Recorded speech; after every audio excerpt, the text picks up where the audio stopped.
ID7 news, आवाज नव्या युगाची। जुन्या वैमनस्यातून पुतण्याने केली काकाची हत्या। प्रकरण नांदुरा तालुक्यातील सोनज या गावचे। पोलिसांनी आरोपीला केले गजाआड, वेळीच कारवाई केली नाही।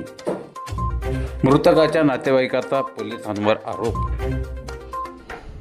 सर, सोनज या ठिकाणी आज हे सर एक गुन्हा घडला, त्या गुन्ह्याबद्दल आता काय कारवाई राहणार पुढची? सर, आज पोलीस स्टेशन नांदुरा येथे तक्रारकर्ते विश्वजित गोपाल बोके राहणार सोनज यांनी तक्रार दिली की त्यांचे जे काका आहे गोपाल मनोहर बोके, वय 45 वर्ष, सोनज यांचा मृतकाच्या पुतण्याने, ज्याचं नाव आरोपी शुभम विठ्ठल बोके, वय 30 वर्ष, राहणार सोनज, याने कुऱ्हाडीने त्यांचं मर्डर केलेलं आहे।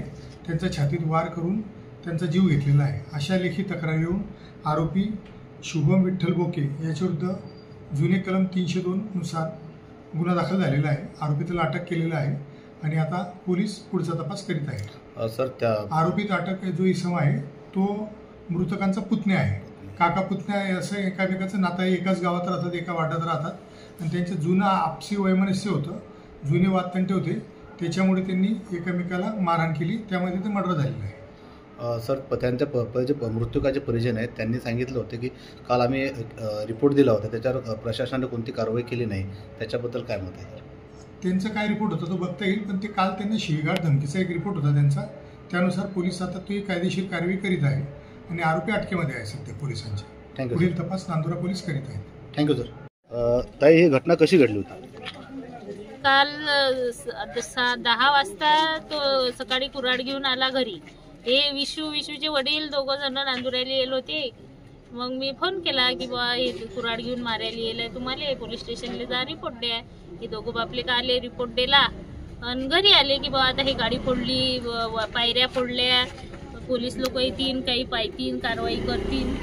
मग आज सकाळी असं वाटलं येतील आता, हे काल रिपोर्ट दिला तर आज सकाळी कोणीच आलं नाही, कारवाई घटनास्थळी कोणीच आलं नाही। म्हणजे आपण जे मृत्यू पडले तुमचे पती आहेत की भाऊ आहेत की पती आहेत, ते काल इथे रिपोर्ट देऊन गेले होते? रिपोर्ट देऊन गेले। तर पोलीस प्रशासनाने कोणती काय कारवाई केली? मग काहीच आलेच नाही ना, घटनास्थळी आलेच नाही, कोणतीच कारवाई केली नाही, आलेच नाही। मग आज काय घडलं? आज सकाळी त्याच वेळेत तो डबल आला मारायले। त्याला सांगलं की बा आमच्या जीवाला धोका आहे, तो कुऱ्हाड घेऊन मारायला येते, तुम्ही या। तुम्ही आज सकाळी परत पोलीस प्रशासनाला फोन केला होता का? नाही, ते 2 मिनिटातच झालं ना हा कार्यक्रम, तो आला आणि डायरेक्ट त्यांना मारला। त्यांना खालीच सांगून ठेवलं होतं की तुम्ही सकाळी या समजा आमच्या घरी, आणि वरून आता आम्ही म्हटलं तर पोलीसवाल्यांना या पोराला गच्ची दिली, ज्याचे वडील अंदर वारले गेलो बघायले तर मला गच्ची आणून बाहेर काढलं।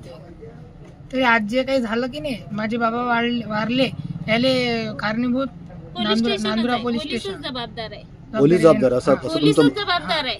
पोलीस का जबाबदार आहे? काहीच कारवाई केली नाही। पद्धतशीर केली असती तर कशाला एवढं काम झालं असतं? बरं, आता आपलं पुढची काय प्रतिक्रिया? आता नेमकं काय? आम्हाला ते फाशी सजा पाहिजे, खून का बदला खून आम्ही करतो त्याचा।